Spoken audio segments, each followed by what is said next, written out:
오늘을 통과한다는 말이 있습니다. 이기는 것도 해결하는 것도 아니고 그냥 통과한다는 말. 이상하게 들릴 수도 있어요. 우리는 늘 극복하거나 이겨내야 한다고 배워왔으니까요. 하지만 어떤 날들은요, 이기는 게 목표가 아닙니다. 그냥 통과하는 것만으로도 충분한 날들이 있어요. 침대에서 일어나지 못한 오전, 아무것도 하지 못했다는 자책, 연락을 기다리다 지친 저녁, 아무도 모르는 눈물. 당신은 지금 무너져 있을지도 모릅니다. 아니면 무너지기 직전일 수도 있고요. 그런 당신에게 이 시간은 강해지는 법을 가르치려는 게 아닙니다. 대신 우리는 함께 오늘이라는 하루를 어떻게 통과할 수 있는지 그 작은 방법들을 천천히 찾아볼 거예요. 철학자들이 남긴 말은 교과서 속 지식이 아니라 삶이 무너질 때 손을 내미는 방식이었습니다. 니체는 무너진 사람에게 강해지라고 하지 않았어요. 스토아 철학자들은 참으라고 하지 않았고요.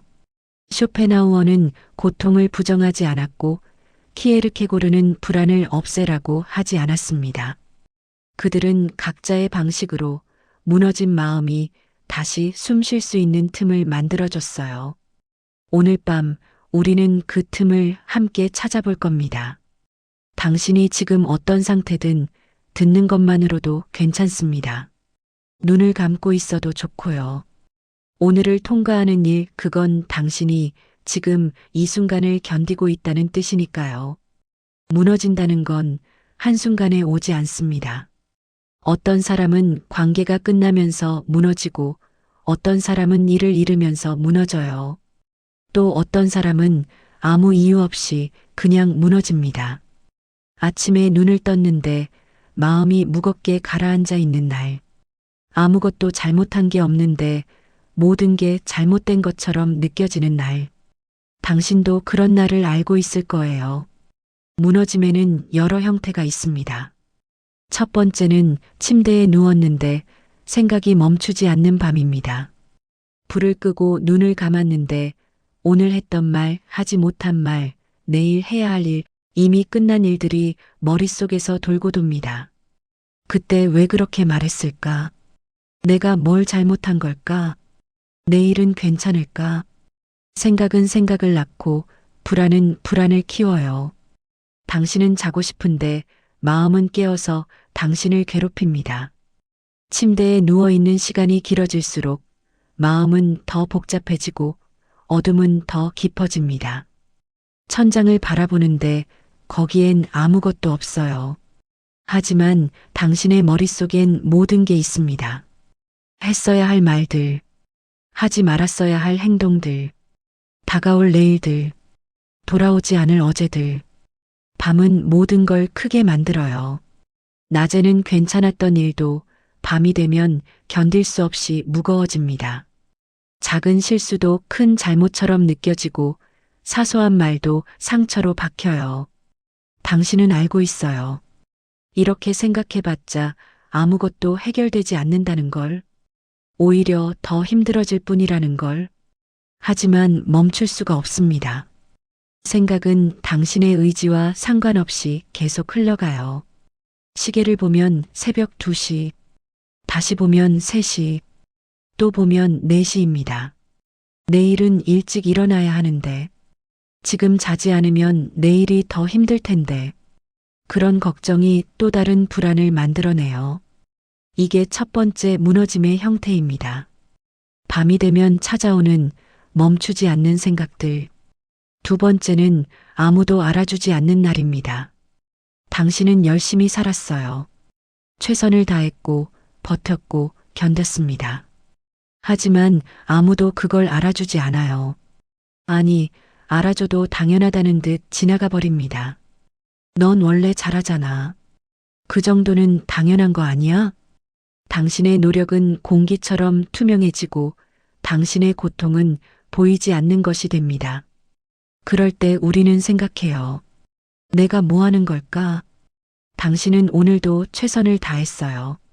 아침 일찍 일어났고 해야 할 일을 했고 사람들을 대했고 책임을 다했습니다. 지치고 힘들었지만 내색하지 않았고 힘든 내색을 하면 안 될 것 같았으니까요. 하지만 저녁이 되어 집에 돌아오면 문득 이런 생각이 듭니다. 오늘 하루 누가 나를 진짜로 봐줬을까? 내가 힘들다는 걸, 지쳐있다는 걸 누가 알아줬을까? 사람들은 당신이 하는 일만 봐요. 당신이 내는 결과만 봅니다. 그 과정에서 당신이 얼마나 힘들었는지, 얼마나 많이 무너졌다 일어섰는지는 아무도 몰라요. 당신이 완벽하게 보일수록 사람들은 당신을 걱정하지 않습니다. 당신이 강해 보일수록 아무도 손을 내밀지 않아요. 그래서 당신은 더 외로워집니다. 혼자라는 느낌이 들어요. 수많은 사람들 사이에 있어도 정작 당신을 아는 사람은 없는 것 같습니다. 당신의 진짜 마음을, 진짜 고통을 아는 사람이 없어요. 이게 두 번째 무너짐입니다. 보이지 않는 존재가 되는 것. 세 번째는 내가 나를 미워하는 순간입니다. 거울을 보는데 거기 비친 사람이 낯설어요. 왜 나는 이렇게밖에 못할까? 왜 나는 항상 이 모양일까? 다른 사람이 당신을 미워하는 건 견딜 수 있어요. 하지만 내가 나를 미워하는 건 어디에도 숨을 곳이 없습니다. 당신은 오늘도 실수했어요. 작은 실수였을 수도 있고 큰 실수였을 수도 있습니다. 누군가에게 상처 주는 말을 했을 수도 있고 해야 할 일을 하지 못했을 수도 있어요. 그런데 그 실수가 당신이라는 사람 전체를 부정하는 증거처럼 느껴집니다. 역시 나는 안 돼. 나는 늘 이래. 나는 변하지 않아. 자책은 끝이 없어요. 하나의 실수가 10개의 자책을 낳고 그 자책이 또 다른 자책을 만들어냅니다. 당신은 당신에게 가혹해요. 다른 사람에게는 절대 하지 않을 말을 자신에게는 쉽게 합니다. 다른 사람의 실수는 이해해주면서 자신의 실수는 용서하지 못해요. 거울 속 당신을 보면서 이런 생각을 해요. 저 사람이 나라는 게 믿기지 않는다고. 저렇게 형편없는 사람이 나라는 게 부끄럽다고. 자기 혐오는 서서히 당신을 잠식합니다. 외부에서 오는 비난보다 더 아픈 건 내부에서 터져나오는 증오예요. 이게 세 번째 무너짐입니다. 자신이 자신의 적이 되는 것. 네 번째는 연락을 보내고 후회하는 순간입니다. 외로움을 견디지 못해서 혹은 그리움을 참지 못해서 누군가에게 메시지를 보냈어요. 보내는 순간엔 괜찮았는데 보내고 나니 후회가 밀려옵니다. 왜 보냈을까? 또 패가 되는 건 아닐까? 답장을 기다리는 시간은 세상에서 가장 긴 시간이 되고 답장이 오지 않으면 당신은 더 작아집니다. 메시지를 보내기 전에는 보내야 할 이유가 명확했어요. 그 사람이 그리웠고 그 사람과 이야기하고 싶었고 혼자 있기 힘들었으니까요. 하지만 전송 버튼을 누르는 순간 모든 게 바뀝니다. 이제 당신은 답장을 기다리는 사람이 돼요. 핸드폰을 들여다보고 알림을 확인하고 혹시나 하는 마음으로 대화창을 열어봅니다. 읽음 표시가 뜨면 가슴이 두근거려요. 답장이 올까? 하지만 시간이 지나도 답장은 오지 않습니다. 그럼 당신은 생각해요. 내가 부담스러웠나? 내가 귀찮았나? 내가 또 선을 넘었나? 보낸 메시지를 다시 읽어봅니다. 별로 이상한 내용도 아닌데 왜 이렇게 후회되는지 모르겠어요. 문장 하나하나가 어색해 보이고 단어 선택이 잘못된 것 같습니다. 차라리 보내지 말걸. 그냥 혼자 견딜걸. 외로움을 덜려고 보낸 메시지가 오히려 더 큰 외로움을 만들어내요. 혼자 있는 것보다 무시당하는 것이 더 아프니까요. 이게 네 번째 무너짐입니다. 관계 속에서 느끼는 외로움. 다섯 번째는 아무것도 해결되지 않았는데도 그냥 하루가 지나간 날입니다. 오늘도 아무것도 달라지지 않았어요. 문제는 그대로고 걱정도 그대로고 마음도 그대로입니다. 하지만 하루는 지나가요. 시간은 흐르고 날짜는 바뀝니다. 당신은 아무것도 하지 못했다고 생각하지만 사실 당신은 하루를 견뎠습니다. 아침에 눈을 떴을 때 오늘은 뭔가 달라질 거라고 생각했어요. 오늘은 좀 나아질 거라고, 오늘은 뭔가 해결될 거라고 기대했습니다. 하지만 하루가 끝날 때까지 아무것도 변하지 않았어요. 해결하려던 문제는 여전히 그 자리에 있고, 정리하려던 마음은 여전히 복잡하고, 멀어진 사람은 여전히 멀리 있습니다. 당신은 오늘 하루를 낭비했다고 느껴요. 시간만 흘러갔을 뿐 아무것도 이루지 못했다고 생각합니다. 해야 할 일은 여전히 쌓여 있고, 마음의 짐은 여전히 무겁고, 앞으로의 날들은 여전히 막막해요. 그럼에도 날짜는 바뀌었습니다. 어제는 오늘이 됐고, 오늘은 내일이 될 거예요. 당신은 아무것도 하지 않은 것 같지만, 당신은 오늘을 살았어요. 숨을 쉬었고, 견뎠고, 버텼습니다. 이게 5번째 무너짐입니다. 변하지 않는 일상 속에서 느끼는 무력감. 무너진다는 건 약해서가 아니에요. 오히려 오래 버텼기 때문일지도 모릅니다. 너무 많이 견뎠기 때문에 마음이 지쳐버린 것일 수도 있어요. 당신이 쉽게 무너지는 게 아니라 당신이 오래 버텼다는 뜻입니다. 조금 뒤에 우리는 철학자들이 이런 무너짐 앞에서 어떤 방식으로 손을 내밀었는지 들어볼 거예요. 니체를 떠올리면 사람들은 흔히 이렇게 말합니다. 강해져라. 너를 죽이지 못한 것은 너를 강하게 만든다. 하지만 니체가 정말 하고 싶었던 말은 그게 아니었을지도 몰라요. 니체는 평생 병약했습니다. 심한 편두통에 시달렸고 시력도 나빠서 거의 보이지 않을 때가 많았어요. 위장병으로 고생했고 극심한 불면증에 시달렸습니다. 그는 강한 사람이 아니었어요. 오히려 무너지기 쉬운 사람이었습니다. 하루하루가 고통이었고 매일이 버티는 일이었어요. 하지만 그는 자신의 고통을 부끄러워하지 않았어요.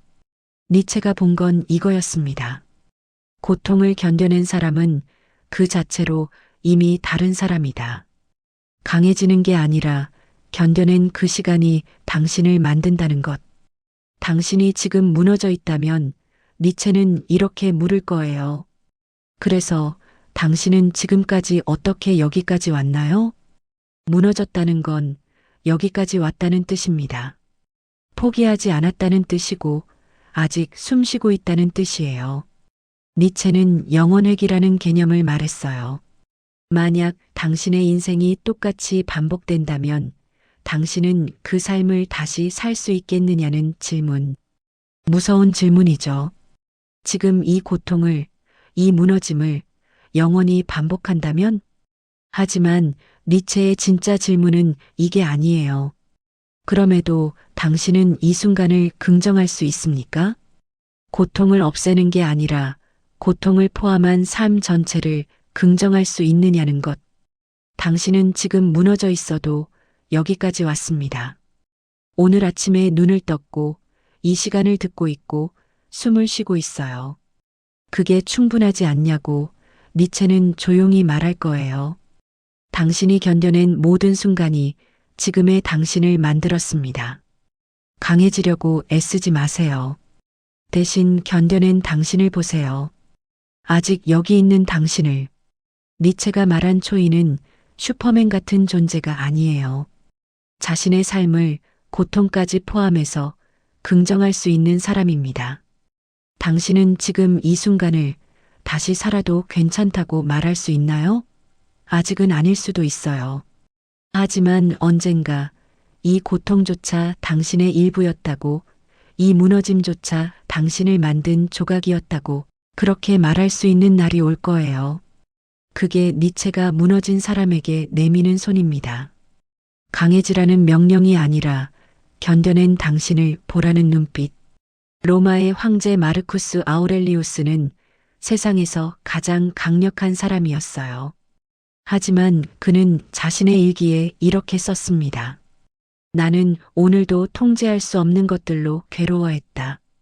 황제조차도 통제할 수 없는 것 때문에 무너졌어요. 스토아 철학자들, 세네카, 에피테토스, 마르쿠스는 모두 한 가지를 말했습니다. 우리를 괴롭히는 건 사건 자체가 아니라 그 사건에 대한 우리의 판단이다. 이 말이 처음엔 차갑게 들릴 수 있어요. 마치 내가 예민해서 그래 라고 하는 것 같으니까요. 하지만 그게 아닙니다. 스토아는 감정을 부정하지 않아요. 고통을 무시하지도 않습니다. 대신 이렇게 구분하자고 말해요. 내가 통제할 수 있는 것, 내가 통제할 수 없는 것. 예를 들어볼게요. 당신이 누군가에게 연락을 보냈어요. 답장이 오지 않습니다. 당신이 통제할 수 없는 것은 이겁니다. 상대가 답장을 보낼지 말지, 상대가 당신을 어떻게 생각하는지, 상대가 지금 어떤 상황인지, 당신이 통제할 수 있는 것은 이거예요. 답장을 기다리며 자신을 괴롭힐지 말지, 다른 일을 할지 말지, 이 상황을 어떻게 해석할지, 통제할 수 없는 것에 마음을 쏟으면 우리는 무너집니다. 하지만 통제할 수 있는 것에 집중하면 최소한 마음은 덜 부서져요. 세네카는 이렇게 말했어요. 우리는 일어나지도 않은 일로 괴로워하고 일어날 수도 없는 일로 두려워한다. 당신이 지금 괴로운 건 미래 때문일지도 몰라요. 내일은 어떻게 하지? 나중엔 괜찮을까? 하지만 미래는 통제할 수 없어요. 에픽테토스는 노예 출신이었습니다. 그는 자유조차 통제할 수 없었어요. 주인이 그의 다리를 부러뜨렸지만 그는 아무것도 할 수 없었습니다. 하지만 그는 이렇게 말했죠. 내 몸은 묶을 수 있어도 내 마음까지 묶을 수는 없다. 당신이 통제할 수 있는 건 지금 이 순간 당신의 마음입니다. 상황을 바꿀 수 없어도 그 상황을 대하는 태도는 바꿀 수 있어요. 답장이 오지 않는 걸 통제할 수 없어요. 하지만 답장이 오지 않는다고 해서 내가 버림받았다고 해석할 필요는 없습니다. 상대가 바쁠 수도 있고 지금 힘든 상황일 수도 있어요. 혹은 그냥 답장을 까먹었을 수도 있습니다. 내가 통제할 수 있는 건 이 상황을 어떻게 볼 것인가예요. 마르쿠스 아우렐리우스는 전쟁터에서도 일기를 썼어요. 황제로서 해야 할 일이 산더미였지만 그는 매일 밤 자신에게 이렇게 물었습니다. 오늘 나는 무엇을 통제할 수 있었나? 무엇을 통제할 수 없었나? 통제할 수 없는 것에 집착하면 삶은 괴로움이 됩니다. 하지만 통제할 수 있는 것에 집중하면 최소한의 평온을 지킬 수 있어요. 당신이 지금 무너져 있다면 이걸 한번 생각해 보세요. 지금 나를 괴롭히는 것 중에 내가 통제할 수 있는 건 뭘까? 내가 통제할 수 없는 건 뭘까? 통제할 수 없는 것은 내려놓으세요. 쉽지 않아요. 하지만 내려놓는 연습을 하세요. 통제할 수 있는 것은 지금 여기에 집중하세요. 지금 할 수 있는 작은 일, 지금 선택할 수 있는 태도. 스토아가 무너진 사람에게 내미는 손은 이겁니다. 모든 걸 통제하려 하지 말라는 것. 대신 통제할 수 있는 것에만 힘을 쓰라는 것. 그게 마음이 덜 부서지는 방법입니다. 쇼펜하우어는 세상에서 가장 비관적인 철학자였어요. 그는 말했습니다. 삶은 고통이다. 행복은 일시적이지만 고통은 지속된다. 무서운 말이죠. 하지만 어떤 사람들에게는 이 말이 위로가 됩니다. 당신이 지금 고통스럽다면 쇼펜하우어는 이렇게 말할 거예요. 당신만 그런 게 아니에요. 모두가 그래요. 고통은 예외가 아니라 기본값입니다. 쇼펜하우어가 본 세상은 이랬어요. 우리는 끊임없이 무언가를 원하고 원하는 걸 얻지 못하면 괴롭고 얻어도 곧 권태로워진다. 원함과 권태 사이를 오가는 게 인생이라는 것. 허무하게 들리죠. 하지만 쇼펜하우어는 거기서 멈추지 않았어요. 그는 말했습니다. 고통에서 벗어나는 방법이 있다. 그건 의지를 멈추는 것이다. 무언가를 원하는 의지, 무언가가 되려는 의지, 무언가를 얻으려는 의지. 그 모든 의지를 잠시 멈추는 것. 쇼펜하우어는 예술과 명상을 말했어요. 아름다운 음악을 들을 때 우리는 잠시 자신을 잊습니다. 자연을 바라볼 때 우리는 잠시 욕망을 내려놓아요. 그 순간만큼은 고통이 멈춥니다. 당신이 지금 고통스럽다면 그건 당신이 뭔가를 원하고 있기 때문일 수 있어요. 인정받고 싶은 마음, 사랑받고 싶은 마음, 성공하고 싶은 마음, 행복해지고 싶은 마음, 그 모든 원함이 당신을 괴롭힙니다. 쇼펜하우어는 말해요. 그럼 잠시 아무것도 원하지 마세요. 아무것도 되려 하지 말고, 아무것도 얻으려 하지 말고, 그냥 존재하세요. 침대에 누워 천장을 바라보는 것도 괜찮아요. 창밖을 멍하니 보는 것도 괜찮습니다. 아무 생각 없이 음악을 듣는 것도 좋고요. 그 순간만큼은 당신은 아무것도 아니어도 돼요. 아무것도 하지 않아도 되고 아무것도 증명하지 않아도 됩니다.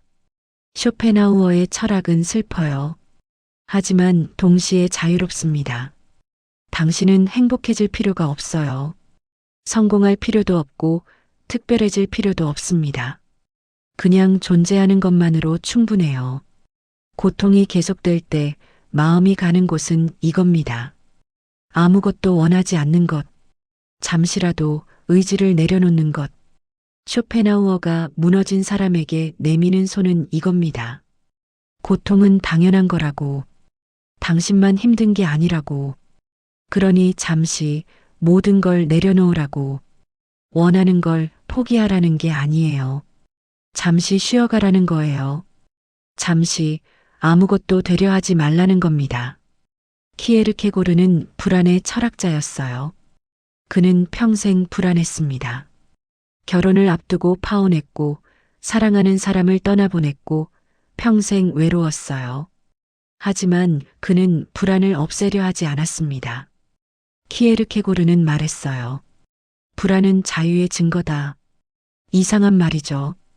불안이 어떻게 자유의 증거일까요? 키에르케고르가 본 건 이거였습니다.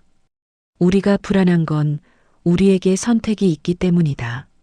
만약 당신이 로봇이라면 불안하지 않을 거예요. 정해진 대로 움직이면 되니까요. 하지만 당신은 로봇이 아니에요. 당신은 매 순간 선택할 수 있습니다.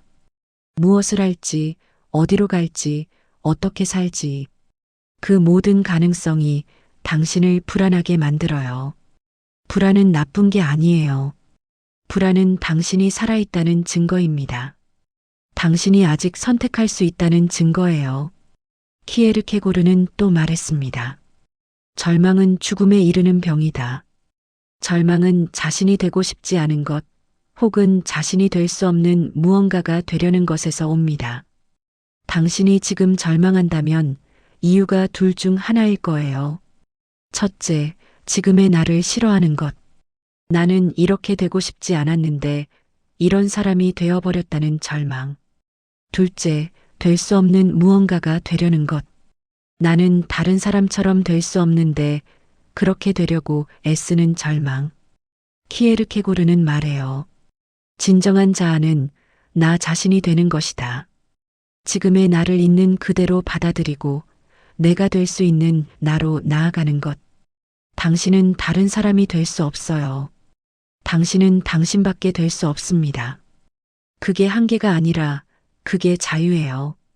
불안과 절망을 나로 끌어안는다는 건 이런 뜻입니다. 불안한 내가 나고 절망하는 내가 나다. 그걸 부정하는 게 아니라 인정하는 것.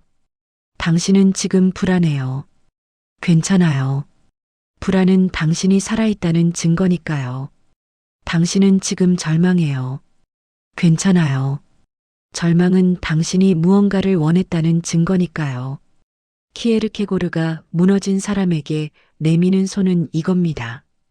불안을 없애려 하지 말라는 것, 절망을 부정하지 말라는 것, 대신 그것들을 나의 일부로 받아들이라는 것, 불안한 나, 절망하는 나를 있는 그대로 끌어안으라는 것, 그게 진정한 나 자신이 되는 방법입니다. 소크라테스는 질문하는 사람이었어요. 그는 답을 주지 않았습니다. 대신 질문을 던졌어요. 당신은 정말 그걸 알고 있나요? 당신이 생각하는 게 정말 옳은가요? 당신은 왜 그렇게 생각하나요? 사람들은 처음엔 화를 냈어요. 답을 주지 않고 질문만 하니까요. 하지만 소크라테스의 질문을 따라가다 보면 사람들은 깨달았습니다. 자신이 아무것도 모르고 있었다는 것을. 소크라테스는 말했어요. 나는 내가 모른다는 것을 안다. 이게 지혜의 시작이라고. 당신이 지금 마음이 흔들린다면 그건 너무 많은 생각 때문일 수 있어요. 이건 이래야 해. 저건 저래야 해. 나는 이렇게 해야 해. 사람들은 나를 이렇게 봐야 해. 너무 많은 확신이 오히려 당신을 무너뜨립니다. 소크라테스는 말할 거예요. 정말 그래야 할까요? 왜 그래야 하죠? 질문을 작게 만드는 기술. 이게 소크라테스의 방법이에요. 큰 질문은 우리를 압도합니다. 나는 왜 이렇게 살아야 하나? 내 인생은 뭐지? 나는 누구인가? 이런 질문들은 너무 커서 답을 찾을 수 없어요.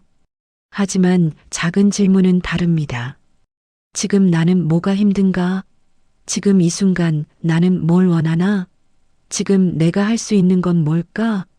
작은 질문은 답할 수 있어요. 당신이 지금 무너져 있다면 자신에게 큰 질문을 던지고 있을지도 몰라요. 왜 나는 이렇게밖에 못할까? 내가 뭘 잘못한 걸까? 앞으로 어떻게 살아야 할까? 이 질문들은 너무 커요. 답할 수 없을 만큼 큽니다. 대신 이렇게 물어보세요. 지금 이 순간 나는 뭐가 제일 힘든가? 딱 하나만 고르면 뭘까? 지금 당장 내가 할 수 있는 아주 작은 일은 뭘까? 오늘 하루만 생각하면 나는 뭘 하고 싶을까? 질문이 작아지면 답도 보입니다. 질문이 구체적이면 행동도 구체적이 돼요. 소크라테스는 아테네 거리를 걸어 다니며 사람들에게 질문했어요. 당신은 정의가 뭐라고 생각하나요? 용기가 뭔가요? 사랑이 뭐죠? 사람들은 대답했지만 소크라테스는 계속 물었습니다. 정말요? 왜 그렇게 생각하죠? 다른 경우는 어떤가요? 질문이 이어지면서 사람들은 자신이 확신했던 것들이 흔들리는 걸 느꼈어요. 하지만 동시에 더 깊이 생각하게 됐습니다. 당신도 그렇게 해보세요. 마음이 흔들릴수록 질문을 작게 만드세요. 지금 이 순간 나에게 필요한 건 뭘까? 오늘 하루 나는 뭘 할 수 있을까? 지금 내가 통제할 수 있는 건 뭘까? 작은 질문에 작은 답을 찾다 보면 마음이 조금씩 안정돼요. 소크라테스가 무너진 사람에게 내미는 손은 이겁니다. 큰 답을 찾으려 하지 말라는 것. 대신 작은 질문부터 시작하라는 것. 질문이 작아질수록 삶은 단순해집니다. 복잡한 게 정리되고 중요한 게 보여요. 그게 마음이 흔들릴 때 필요한 기술입니다. 여기까지 우리는 5명의 철학자를 만났어요. 니체는 말했습니다. 강해지려 하지 말고 견뎌낸 너를 보라고. 스토아는 말했어요. 통제할 수 없는 건 내려놓고 통제할 수 있는 것에 집중하라고. 쇼펜하우어는 말했습니다. 고통은 당연한 것이니 잠시 모든 의지를 내려놓으라고. 키에르케고르는 말했어요. 불안과 절망을 나의 일부로 끌어안으라고. 소크라테스는 말했습니다. 질문을 작게 만들라고. 이제 우리는 이 철학을 어떻게 오늘 밤 당장 실천할 수 있는지 이야기해 볼 거예요. 거창한 게 아니에요. 아주 작은 것들입니다. 하지만 이 작은 것들이 당신이 오늘을 통과하는 방법이 될 거예요. 첫 번째 방법은 호흡입니다. 당신이 지금 무너져 있다면 가장 먼저 해야 할 건 숨쉬기예요. 왜 호흡이 필요한가요? 마음이 무너질 때 호흡도 무너지기 때문입니다.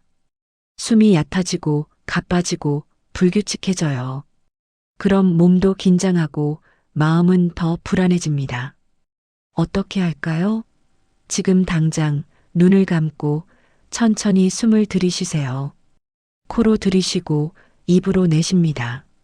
숨을 들이쉴 때 배가 나오게 하고 내쉴 때 배가 들어가게 하세요. 하나 들이쉬고, 둘 내쉬고, 셋 들이쉬고, 넷 내쉬고, 5번만 하세요. 딱 5번. 그것만으로도 충분합니다. 실패해도 괜찮은 이유는 뭘까요? 호흡은 완벽할 필요가 없어요. 중간에 생각이 끼어들어도 괜찮고 집중이 안 돼도 괜찮습니다. 다시 시작하면 돼요. 호흡은 언제나 여기 있으니까요. 두 번째 방법은 방을 조금만 정리하는 것입니다. 왜 필요한가요? 마음이 무너지면 공간도 무너집니다. 어질러진 방은 어질러진 마음을 더 복잡하게 만들어요. 모든 걸 치울 필요는 없어요. 하지만 아주 작은 공간이라도 정리하면 마음의 틈이 생깁니다. 어떻게 할까요? 딱 한 가지만 하세요. 침대 정리, 혹은 책상 위 정리, 혹은 바닥에 놓인 옷 한 벌 개기. 그 중 하나만 하면 됩니다. 5분 안에 끝낼 수 있는 것 하나만요. 실패해도 괜찮은 이유는 뭘까요? 완벽하게 정리할 필요 없어요. 오늘 못했으면 내일 해도 됩니다. 하지만 한 가지라도 정리하면 그건 오늘 당신이 한 일이 돼요. 아무것도 하지 않은 게 아니라는 증거가 됩니다. 세 번째 방법은 글 3줄 쓰기입니다. 왜 필요한가요? 생각이 머릿속에서만 돌면 끝이 없어요. 하지만 글로 쓰면 생각은 밖으로 나옵니다. 밖으로 나온 생각은 더 이상 당신을 괴롭히지 않아요. 어떻게 할까요? 종이든 핸드폰 메모장이든 괜찮아요. 지금 떠오르는 생각을 문장 3개만 쓰세요. 문법 틀려도 되고 맞춤법 틀려도 됩니다. 아무도 안 볼 글이에요. 예를 들면 이렇게요. 오늘 나는 힘들었다. 이유는 잘 모르겠다. 그래도 여기까지 왔다. 이것만으로도 충분합니다. 실패해도 괜찮은 이유는 뭘까요? 글이 아름다울 필요 없어요.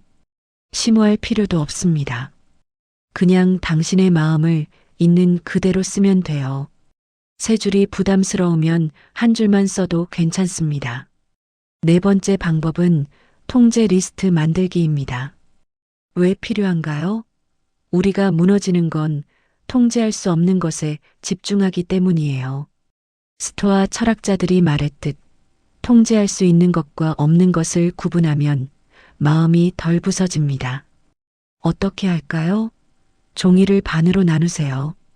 왼쪽엔 내가 통제할 수 없는 것, 오른쪽엔 내가 통제할 수 있는 것을 적습니다. 통제할 수 없는 것 상대의 마음, 내일 날씨, 이미 지나간 일, 다른 사람의 평가.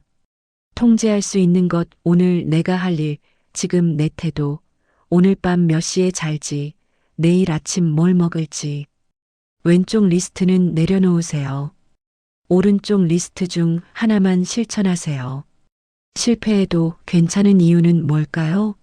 통제할 수 없는 걸 내려놓기 어려워요. 계속 신경 쓰이는 게 정상입니다. 하지만 리스트를 만드는 것만으로도 당신은 구분을 시작한 거예요. 그게 첫걸음입니다. 5번째 방법은 관계 거리두기입니다. 왜 필요한가요? 모든 관계가 당신을 채워주는 건 아니에요. 어떤 관계는 당신을 소진시킵니다. 무너졌을 때 당신은 모든 사람을 만날 필요가 없어요. 어떻게 할까요? 오늘 하루만 당신을 힘들게 하는 사람의 연락을 확인하지 마세요. 답장 안 해도 됩니다. SNS 안 봐도 돼요. 오늘 하루만 당신을 위한 시간을 가지세요. 실패해도 괜찮은 이유는 뭘까요? 관계를 끊는 게 아니에요. 잠시 거리를 두는 거예요. 당신이 회복되면 다시 연락하면 됩니다. 지금은 당신이 우선이에요. 6번째 방법은 자기 비난을 멈추는 문장입니다. 왜 필요한가요? 우리는 자신에게 너무 가혹해요. 다른 사람에게는 절대 하지 않을 말을 자신에게는 쉽게 합니다. 이 자기 비난이 당신을 더 무너뜨려요. 어떻게 할까요? 자신을 비난하는 생각이 들 때마다 이 문장을 말하세요. 나는 최선을 다했어. 지금까지 잘 버텼어. 나는 충분해. 소리내서 말해도 좋고 마음속으로 말해도 좋아요. 믿기지 않아도 괜찮습니다. 그냥 말하세요. 실패해도 괜찮은 이유는 뭘까요? 자기 비난은 습관이에요. 오래된 습관은 쉽게 안 바뀝니다. 하지만 한 번이라도 다른 말을 하면 그건 새로운 시작이에요. 완벽하지 않아도 괜찮습니다. 7번째 방법은 내일을 위한 최소 준비입니다. 왜 필요한가요? 오늘이 무너졌다고 내일까지 무너질 필요는 없어요. 아주 작은 준비만으로도 내일은 조금 덜 힘들 수 있습니다. 어떻게 할까요? 딱 한 가지만 준비하세요. 내일 입을 옷 꺼내두기, 내일 마실 물 준비하기, 알람 맞춰두기, 내일 해야 할 일 하나만 메모하기. 이 중 하나만 하면 됩니다. 실패해도 괜찮은 이유는 뭘까요? 준비 못해도 내일은 옵니다. 하지만 작은 준비는 내일의 당신에게 보내는 선물이에요. 못했어도 괜찮습니다. 오늘 당신은 이미 충분히 했어요. 이 7가지 중에 오늘 딱 하나만 해보세요. 전부 다 할 필요 없어요.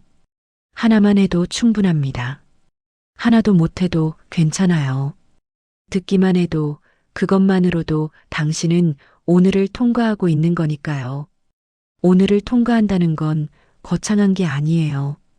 완벽하게 사는 것도 문제를 다 해결하는 것도 아닙니다.